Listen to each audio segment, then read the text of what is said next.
नमस्कार दोस्तों, मैं विकास भारद्वाज, हाथरस उत्तर प्रदेश। आज 24 अप्रैल 2022 राष्ट्रीय पंचायती राज दिवस। राष्ट्रीय पंचायती राज दिवस क्यों मनाया जाता है, किस लिए मनाया जाता है, इसके पीछे ग्राम पंचायतें आती हैं। ग्राम पंचायतों को इस देश के आर्थिक विकास के लिए, सामाजिक विकास के लिए ग्राम पंचायतें सर्वश्रेष्ठ पंचायतें मानी गईं। ग्राम पंचायतें इस देश के सुधार के लिए सबसे आगे आईं। ग्राम पंचायतों को आप आज स्मार्ट ग्राम पंचायतों के रूप में देख रहे हैं। उसके पीछे क्या वजह थी कि ग्राम पंचायतें इतनी बेहतर ढंग से आगे पहुंची? इसके पीछे का कारण हम प्राचीन भारत से लेते हैं, वैदिक युग से। वैदिक युग में संस्कृत शब्द में पंचायतन नाम का शब्द मिला, पंचायतन। उसके बाद आता है ऋग्वेद। भारत का सबसे प्राचीन वेद है ऋग्वेद। ऋग्वेद में ग्राम और सभा नाम के उल्लेख मिले, ग्राम और सभा नाम के।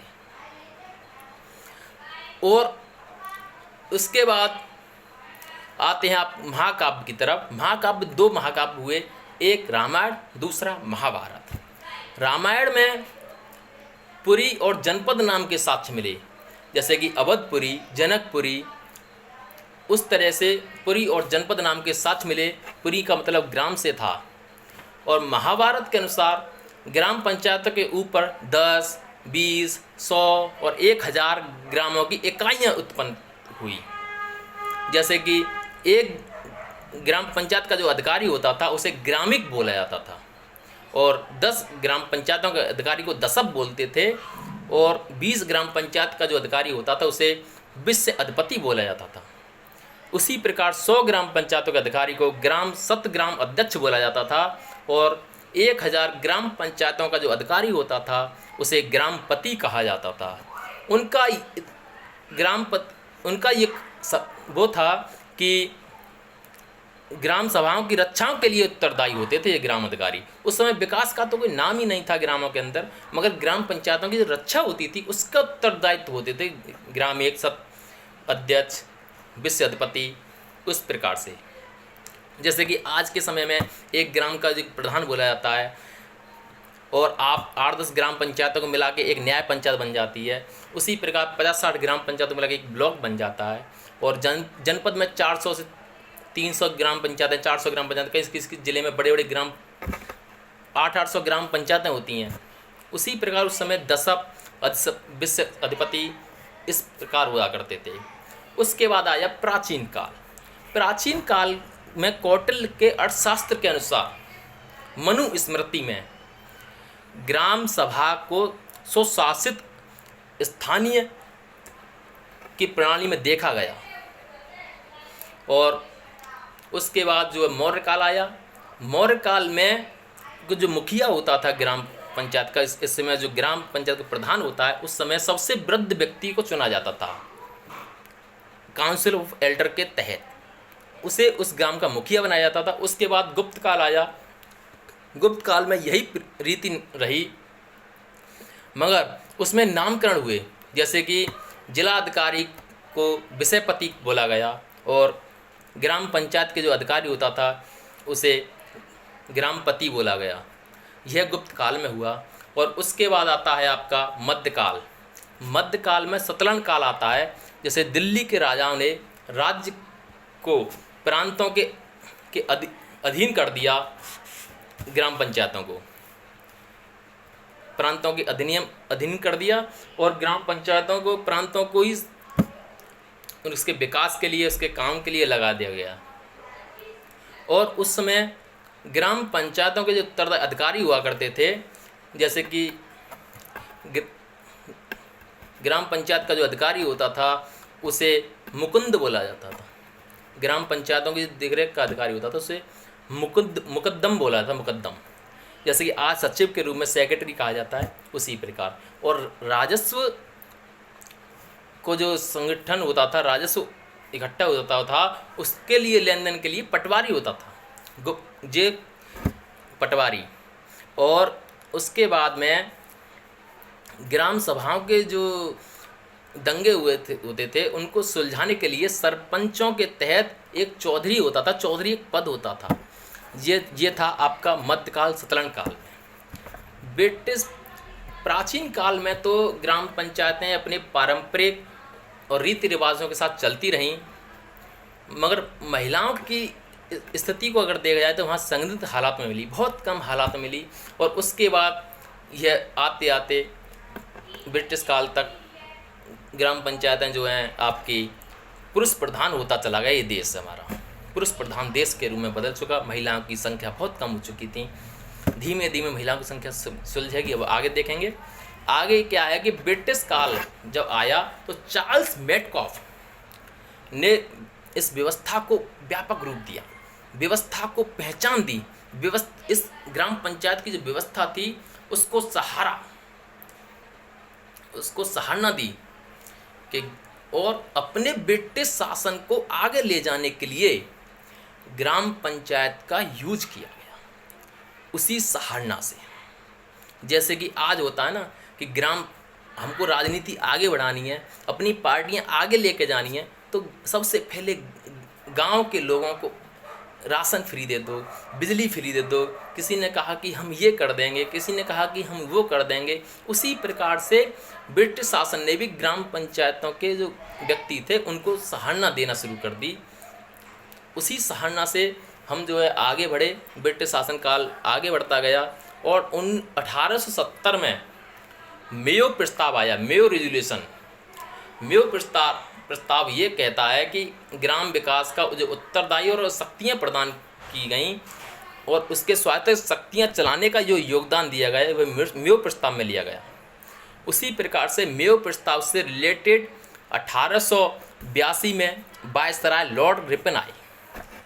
वायसराय लॉर्ड रिपन ने इस ग्राम पंचायतों की शक्तियों को प्रधान आगे बढ़ाया, उसके स्वशासन को देखा, ग्राम पंचायतों का विकेंद्रीकरण कराया।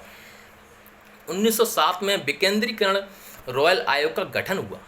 उसके बाद 1907 के बाद 1909 में आते आते रिपोर्ट पेश की गई कि ग्रामीण मुद्दों को स्थानीय कार्य और स्थानीय ग्राम पंचायतों को सौंपे जाएं। यह जो 1907 के बाद 1919 में मार्टेंग्यू चेम्सफोर्ड एक सुधार बिल आया। उसके बाद में स्थानीय स्वशासन की जो शक्तियाँ थीं स्थानीय प्रशासन को दे दी गईं, यानी कि हमारे भारतीय मंत्रियों के हाथ में ग्राम पंचायतों का अधिकार आने लग गया। उस समय विधायक जो मंत्री होते थे भारत के, उनके हाथों में ग्राम पंचायतों, ग्राम स्वराज और ग्राम विकास के लिए हाथों में सौंप दिया गया। उसके बाद 1925 में 8 प्रांतों ने पंचायती राज अधिनियम पारित कर लिया गया और 1926 में हमारे आज़ादी से पहले 93 रियासत होती थी, उसमें 6 देसी रियासतों ने पंचायती राज अधिनियम को पारित कर लिया गया। उसके बाद हमारा संविधान बना। संविधान में अनुच्छेद 40 में पंचायत राज का उदारीकरण करने के लिए राज्य विधान 226 के तहत राज्य विधान मंडल को ये जिम्मेदारी सौंपी गई कि आप ग्राम पंचायतों का विकास खुद आप, जैसे आप जो है आपके अंदर विकास हो जाएगा तो ग्राम पंचायतों का उदारीकरण कर दिया जाएगा। आर्टिकल 40 को हमारे संविधान में 22 भाग हैं। 22 भाग में 395 अनुच्छेद हैं, 22 भाग हैं और 12 अनुसूचियाँ हैं वर्तमान में। 40वां अनुच्छेद भाग 4 में आता है, जिसको राज्य के नीति निर्देशक तत्व कहते हैं। राज्य के नीति निर्देशक तत्व यानी कि directive principle state policy DPSP में आती है। DPSP में क्या होता है कि ये स्थानीय बाध्य नहीं है, ये बाध्यकारी। DPSP का जो नियम है बाध्यकारी नहीं है। इनके में जो है कोई व्यक्ति अब और इसमें आर्टिकल आते हैं, वो आर्टिकल आते हैं 36 से लेकर के 51 तक। इसके अंदर जितने भी प्रकार के अनुच्छेद दिए गए हैं उनके लिए कोई व्यक्ति ये नहीं कह सकता कि ये नहीं हुआ तो हम इसके लिए कोर्ट जा रहे हैं। कोर्ट बिल्कुल नहीं जाएंगे वो, क्योंकि इसमें लिखा हुआ है कि बाध्यकारी नहीं है। जैसे मौलिक अधिकार, आर्टिकल भाग 3 में मौलिक अधिकार आते हैं। मौलिक अधिकार में अगर आपका हनन हो रहा है मौलिक अधिकारों को संरक्षण नहीं मिल रहा है, तो आप सुप्रीम कोर्ट जा सकते हैं आर्टिकल 32 के तहत, और आर्टिकल 226 के तहत हाई कोर्ट जा सकते हैं। इसमें भाग 4 में ऐसा बिल्कुल नहीं है। तो आते आते क्या हुआ कि आर्टिकल 40 में इस ग्राम पंचायतों के विकासकरण को रखा गया कि जो सरकारें ज़्यादा उत्पन्न होती जाएंगी वो अपने अपने ग्राम पंचायत को सुधारती जाएंगी, जो नीचे की स्थिति तक आएंगी। पहले तो विधायक ही देखते थे, सांसद विधायक ही हुआ करते थे, अब प्रधान होते हैं, क्षेत्र ब्लॉक प्रमुख होते हैं, जिला पंचायत अध्यक्ष बन जाते हैं। ये पंचायती राज के अधिनियम में ही तो आया। तो उसमें क्या हुआ कि 1947 में जब देश आज़ाद हुआ तो सबसे पहले उत्तर प्रदेश ने और उसके बाद बिहार ने उत्तर प्रदेश पंचायती राज अधिनियम 1947 लागू हुआ, और बिहार पंचायती राज अधिनियम 1947 लागू हुआ। उसमें विकास कार्य इतनी तेज़ी से नहीं फैले जितनी तेज़ी से आज आप देखने को मिल रहे हैं, मगर शासन चला, अधिनियम लागू हो चुके थे। और आज का जो आर्टिकल एक्ट है ना, 1947 का एक्ट ही है हमारे देश में, उत्तर प्रदेश में। सबसे पहले उत्तर प्रदेश ने ये आर्टिकल पास किया था, एक्ट बनाया था। और उसके बाद में क्या हुआ था कि बलवंत राय मेहता समिति बनी एक ग्राम पंचायतों के सुधार के लिए। उसमें रखा गया कि त्रिस्तरीय ग्राम पंचायत होनी चाहिए, जिला परिषद और ब्लॉक स्तर पर और ग्राम पंचायत स्तर पर एक समिति होनी चाहिए, इसका चुनाव होना चाहिए। ये बलवंत राय मेहता समिति ने रखे गए अपने पक्ष थे। और जो है 1952 में सामुदायिक विकास कार्यक्रम हुआ, सामुदायिक विकास कार्यक्रम में इसका ग्रामीणों को आगे बढ़ने के लिए बोला गया। और 1953 में राष्ट्रीय विस्तार सेवा शुरू हुई। राष्ट्रीय विस्तार सेवा से देशों को आगे विस्तार पर लाया गया। और इसमें क्या है कि गांधी जी ने कहा है कि देश के आर्थिक विकास के लिए, देश के सबसे को मजबूत बनाने के लिए ग्रामों को आगे बढ़ाना ही होगा। ग्राम पंचायतों का उतना ही इसमें हिस्सेदारी है देश में, और ग्राम पंचायतें रीढ़ की हड्डी हैं इस देश की। ये महात्मा गांधी ने अपने शब्दों में कहा। और समितियों की सिफारिश में राष्ट्रीय विकास परिषद ने जनवरी 1950 में स्वीकार कर लिया। जो समितियों की सिफारिशें थीं वो राष्ट्रीय विकास परिषद ने के तहत जनवरी 1958 में स्वीकार कर लिया गया। और 1959 में सबसे पहले भारत के उस समय के तत्कालीन प्रधानमंत्री जवाहरलाल नेहरू ने राजस्थान के नागौर जिले के बगधरी गांव में ग्राम पंचायतों का विकास किया, शुरुआत की, वहां जाकर के लोगों को समझाया। और उसके बाद कई प्रकार की समितियां बनी। अशोक मेहता समिति बनी 1977 में राष्ट्र जनता पार्टी की सरकार थी और मोरारजी देसाई प्रधानमंत्री थे। और उसके बाद में बनी आपकी जैसे समितियां बनी थी, इसी प्रकार की चर्चा होती थी कि किसी में 2 स्तरीय पंचायत होना चाहिए, किसी में 4 स्तरीय पंचायती राज का गठन होना चाहिए, किसी में 3 स्तरीय, किसी में कहा कि प्रधानों का चुनाव होना चाहिए और परिषदों का उनका जो स्थानीय बीटीसी और जिला पंचायत सदस्य के तहत उनमें अधिकार दिए गए। तो उन्हीं प्रकार की समितियों को सुलझाने के लिए कई समितियां बनी। GV राव समिति बनी 1985 में, राजीव गांधी की सरकार थी 1985 में। 84 में इंदिरा गांधी की मृत्यु हुई, इसके बाद में राजीव गांधी प्रधानमंत्री बने। और इसके बाद में ML सिंघवी की समिति बनी 1986 में, यह भी राजीव गांधी सरकार थी। उसके बाद थुगन समिति बनी 1988 में, थुगन समिति। और थुगन समिति के बाद बनी गाडवेल समिति 1988 में। यहाँ से इनके विस्तार लिए गए ग्राम पंचायतों के। ये बहुत बड़ा लंबा पेज है ग्राम पंचायतों में पंचायती राज के लिए। 1989 में राजीव गांधी की सरकार ने 64वां संविधान संशोधन लागू हुआ। ये संविधान संशोधन जो होते हैं ना, वो ये होते हैं कि आपने इस साल इस संविधान को खोला और इसमें ये कानून बनाए। तो इसी प्रकार से 64वीं बार वो संविधान की किताब खोली गई 1989 में, और उसमें संविधान संशोधन हुआ। 1989 में 64वां संविधान संशोधन हुआ राजीव गांधी की सरकार में, ग्राम पंचायतों को लेकर के, उनके सशक्तिकरण विकास को लेकर के। पर ये बिल जो था वो लोकसभा में तो पारित हो गया, मगर राज्यसभा में विपक्ष के विरोध के कारण ये पारित नहीं हो सका। विपक्ष ने कहा कि इसमें जो आपकी फेडरल सिस्टम है, संघीय जो व्यवस्था बिगड़ रही है, वो सीधे राष्ट्र केंद्र को स्थापित करती है। इसीलिए वो उस समय नहीं पास हो पाया। उसके बाद में 1989 में बीपी सिंह की सरकार बनी, राष्ट्रीय मोर्चा सरकार, राष्ट्रीय मोर्चा पार्टी की सरकार थी बीपी सिंह की सरकार 1989 में। यह बिल वहाँ पर भी पेश किया गया और बीपी सिंह की सरकार ज़्यादा दिन नहीं चली, बीपी सिंह की सरकार गिर गई तो यह बिल वहीं से रिजेक्ट हो गया, यह अधूरा रह गया, यह आगे के लिए पास नहीं हो पाया। उसके बाद में 1991 में नरसिम्हा राव की सरकार बनी, नरसिम्हा राव की राष्ट्रीय कांग्रेस पार्टी के थ्रू नरसिम्हा राव की सरकार बनी 1991 में सितंबर में। यह बिल पास किया गया। 1992 में 73वां संविधान संशोधन नरसिम्हा राव की सरकार ने किया गया। उसमें जो पीछे के जो संविधान थे उसमें कुछ सुधारा गया और आगे बढ़ाया गया। 73वां संविधान संशोधन पंचायत राज को लेकर के हुआ था 1992 में, और 1993 में 74वां संविधान संशोधन हुआ था नगर पालिकाओं को लेकर के। तो लागू तो हो गया हमारा ये 1992 में 73वां संविधान संशोधन पास हुआ, लोकसभा में गया, लोकसभा में राज्यसभा में गया। तो उसी प्रकार से ये देश के जो प्रभाव में जब आया तो जो 24 अप्रैल 1993 को इस देश में स्वतंत्र रूप से लागू हुआ। और जो इस 73वां जो संविधान था इसमें जो है 243 से लेकर 243 ओ तक ये भाग संख्या 9 में रखा गया, भाग संख्या 9 में रखा गया। और इसमें एक अनुसूची जोड़ी गई, इस अनुसूची 11वीं अनुसूची थी वो। इसमें 15-16 आर्टिकल भाग 9 में रखे गए। तो 243 ओ तक, क्योंकि 246 में ये लिखा गया था कि राज्य विधानमंडल को ये शक्ति प्रदान की जाती है कि अपने ग्राम पंचायतों का विकास करें।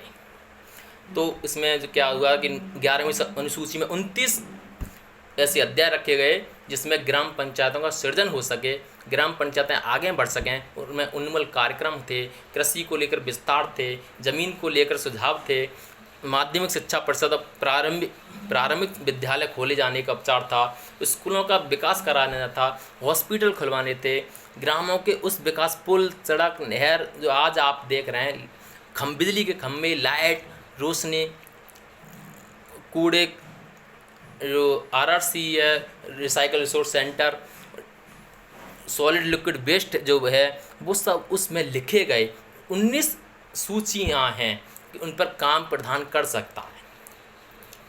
और उसमें क्या है कि आज जिस हिसाब से विकास हो रहा है गाँवों का, बहुत तेज़ी से आगे बढ़ रहा है, मगर एक समस्या इसमें आ रही है कि जो विधानमंडल की जो सरकारें हैं, राज्य सरकारें, वे पैसा तो देती हैं मगर वो अपने हिसाब से काम कराती हैं। उसमें स्वतंत्र रूप से प्रधान कोई ऐसा काम नहीं करा पाता जो अपने हिसाब से हो। उसमें विधानमंडलों का ही प्रस्ताव पास होता है और उसमें पैसा दिया जाता है, आगे बढ़ती हैं।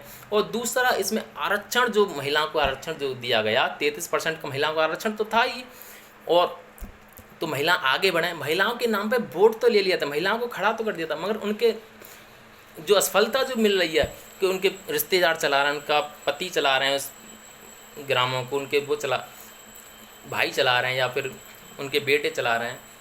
तो उसमें क्या है कि महिलाओं को आगे नहीं बढ़ पा रहे हैं। महिलाएं चुनाव तो जीत गई मगर उनका महिलाओं ने कुछ देखा नहीं, कुछ जाना नहीं, कुछ आगे प्लान नहीं बनाया महिलाओं के विकास के लिए। महिला कम से कम महिलाओं के विकास के लिए तो प्लान बनाएं। और दूसरा ये है कि इसमें एक भ्रष्टाचारी आयोग के लिए जो रिट है वो कमेटी गठित होती है, वो गठित नहीं हो पाती है। और ग्राम पंचायतों को आगे बढ़ने के लिए इसमें 243 से लेकर 243 आर्टिकल 15-16 जो अनुच्छेद बने हैं वो उसी के लिए हैं कि ग्राम पंचायतों का कब चुनाव होना चाहिए, ग्राम पंचायतों को के अंतर्गत वित्त सूची कैसे मिले। 280 के अंतर्गत जो आर्टिकल 280 में आता है कि केंद्रीय वित्त मंत्रालय से आपको वित्त राशि मिलती है। और आर्टिकल 243 आई के थ्रू आता है कि आपको राज्य विधानसभा से आपको राज्य किस्त मिलती है, उससे विकास होता है। तो इस समय जो विकास कार्य हैं ग्राम पंचायतों को आगे बढ़ाने के लिए सबसे महत्वपूर्ण है कि इसके पैसा इसमें ग्राम पंचायत नहीं जोड़ पाती हैं खुद अपने पास से, ये सभी राज्य विधानमंडल उसकी तैयारी करती है, क्योंकि ग्राम पंचायत के पास ना तो कुछ ऐसा है कि वो अपना पैसा खुद इकट्ठा करें, उसमें ना प्रधान कोई अपने चुनाव के वोट के लिए ना तो उनके ऊपर टैक्स लगा पाता है, ना शुल्क ले पाता है, कूड़े दानों के लिए ना तो उनसे टैक्स होता है, जैसे कि शहरों में जैसे होता है कि हर मकान से टैक्स जाता है, कूड़े उठाने के लिए टैक्स जाता है, बिजली लट्ठे पर लग रही है उसके लिए शुल्क जाता है। तो उस समय ग्राम पंचायतों में ऐसी शक्तियाँ प्रदान तो हैं, मगर उस शक्तियों का यूज नहीं हो पा रहा है। तो उसी प्रकार से ग्राम पंचायतें आज फिर भी बहुत बड़े स्तर पर, हमने कहाँ से शुरुआत की, वैदिक युग से, और आज हम कहाँ आगे और उसके बाद 2010 में मनमोहन सिंह सरकार ने इसको राष्ट्र हर साल पंचायती राज दिवस को मनाने का योजना बनाई, और 2021 में नरेंद्र मोदी की सरकार ने इसमें जो आपको धरोहर राशि मिलती है, आपको जो राशि जो मिलती है, एक्स्ट्रा राशि आपके उत्पीड़न कार्य कराने के लिए प्रोत्साहन राशि जो मिलती है आपके सीधे खाते में जाएंगी, उससे ग्रामों का विकास कराया जाए। वो प्रोत्साहन राशि किसी प्रधान के या किसी उसके हाथ में नहीं दी जाएगी, किसी सचिव के हाथ में नहीं दी जाएगी उसे खर्च करने के लिए। वो प्रोत्साहन राशि सीधी ग्राम पंचायतों के खाते में जाएंगी और ग्राम पंचायतें उसमें विकास कराएंगी। तो ग्राम पंचायतों का विकास बहुत तेज़ी से हो रहा है, चल रहा है, और मैं आपसे उम्मीद यही करूंगा कि आप ग्रामों के लिए सोचें, आप खुद सोचें अपने ग्राम पंचायतों के बारे में, अपने बारे में, अपने बच्चों के भविष्य के बारे में। तब तक के लिए धन्यवाद। जय हिंद, जय भारत।